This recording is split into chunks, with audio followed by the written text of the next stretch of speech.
In this demonstration, I'm going to take you through a typical session that students work through, and it's based on the Get It template by Andrew Fuller. The first thing students see is Jaffa the Vockie, and Jaffa introduces the session and the activities that they'll do and sets the objectives. And the first activity is called Get Ready. It's an anticipatory set, which gets the students ready to learn today's content.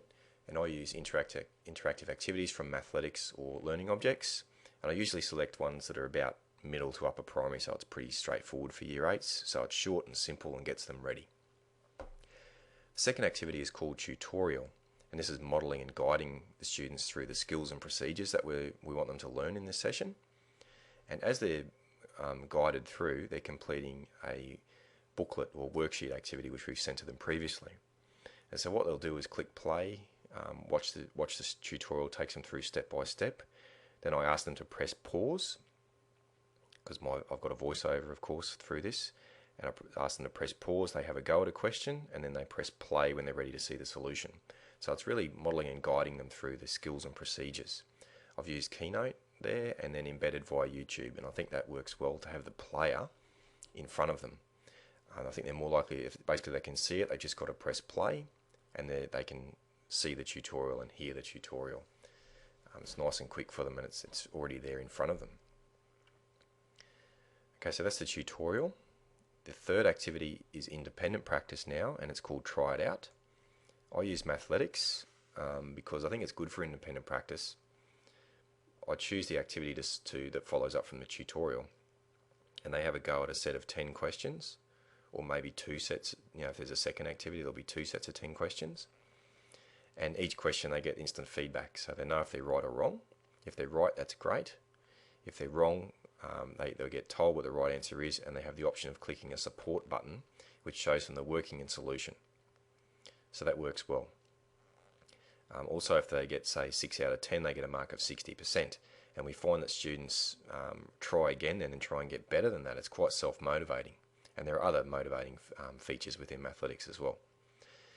One thing we do try and do is to provide extra or foundation activities as well as an option. So if students need to build confidence if they can't handle the activity we've provided, they can build confidence with a foundation type activity and then come back. So there's some differentiation there as well. So that's the first 3 activities, really just model, guide and independent practice. And now we move into the higher order thinking tasks in activity 4, and this is called information processing in the Get It template. And this is where I brought in the Australia Zoo context. It's basically problem solving within the zoo, and each day students are provided with a problem. Again, it's via worksheet, and it's in a wiki though that we take them through it. So I'll just click on that course link now to the wiki.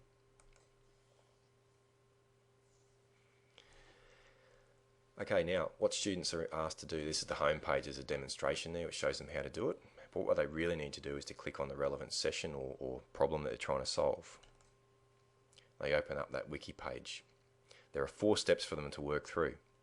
The first step is to watch a short film that I've made which kind of engages them with the problem, and they complete the problem in their booklet or worksheet. So basically they watch a short film and have a go. Alright, step 2 is to check a pencast which gives them a solution or a couple of solutions. There's a link there that they open, it takes them to the LiveScribe website. I've got a couple of students who are in Year 9 who are studying Year 9 maths but who are actually Year 6 and 7 age. They're accelerated and they're obviously gifted and talented type students, I suppose you'd call them.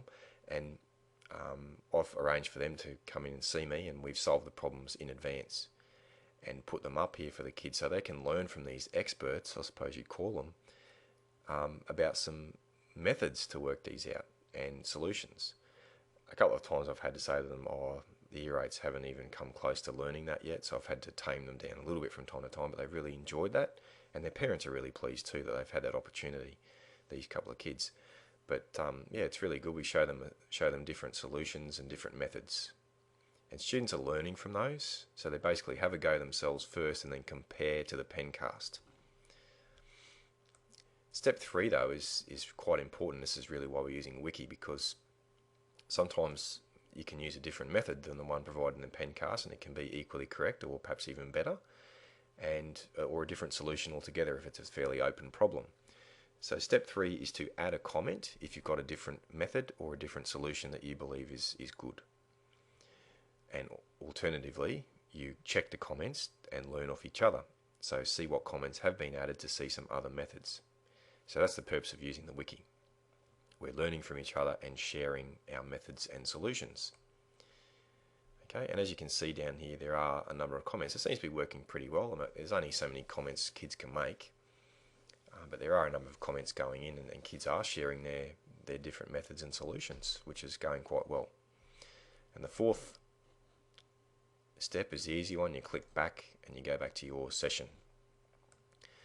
Okay, so we've had 4 activities so far. We've got 1 to go. We've got get ready, tutorial, try it out, and information processing. Our 5th one is called portfolio, which is called transfer in the Get It template. I've called it portfolio because I've created a blog for the students, a private blog. So far in the tutorial and in the wiki activity, they can always see solutions, but in this case there isn't a solution provided. This is their own work, so we know for sure if they're understanding. So it's a private blog for the student to have a go at another problem solving situation. In this case, I've made a pencast for a similar problem to the one they just tried in the wiki, but I've deliberately made a mistake, and they have to identify my error and give a better solution in their portfolio. In other cases, I've asked them to create their own problem. All right, perhaps it's similar, but change the details. And what we're really working to here is students' ability to transfer their mathematical knowledge to different situations. It might not be always in Australia Zoo, the problems that we ask them to create. So we're working on that, progressing. This is pretty new for them this term. We're progressing them towards that. And really what's that's about numeracy. That's about the ability to transfer your knowledge and awareness of mathematics to solve problems in all sorts of situations around the place. That's numeracy. And so it's a really important part of what we do as maths teachers. And so that's something I put quite an emphasis on with students. And from that we check these portfolios, and we often use them as the basis of our conferencing. So if we can see if there's any misconceptions, we can address those in the conference, or if we see that there's some good questions being created by the students, we can discuss those and share them in the conference. They can try and solve each other's questions, or share some creative solutions as well. So it's a good starter for our conferences actually. So that's how that works. That's just a demonstration to show them how to do the portfolio there. And that's the session, 5 activities according to the Get It template. Just to show you, I'll click portfolio to show that they do exist, I guess. The students click portfolios, then they click their teacher, and then they click under their name, they click view. And they're going quite well. This is a particularly good example, I guess.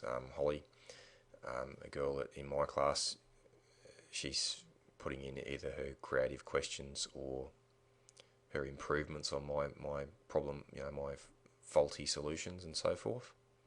So I just check those and discuss those in conferences each week. That's the main way I feed back on what they're doing there. Okay, so that's what most sessions look like, and feedback from the students, and certainly the amount of activity going on within the different parts of the course. And we can even check Mathletics. We can go in and check what they're doing there. We can check the wiki. We get booklets back to us. We can check the portfolio. We're really seeing that the students are really engaged and active, and the quality of the work is improving. I mean, the quality of their communication even is really improving, because they're seeing great examples in the pencast, for example, of how to set work out. So yeah, it's going very well, and I'm pleased with it. And I think this Get It template has a bit of potential, at least in maths, if not other subjects, and in a VCR or a mainstream, traditional classroom, I guess. So yeah, that's how it's working. Have a look at conferencing on the menu left if you're ready.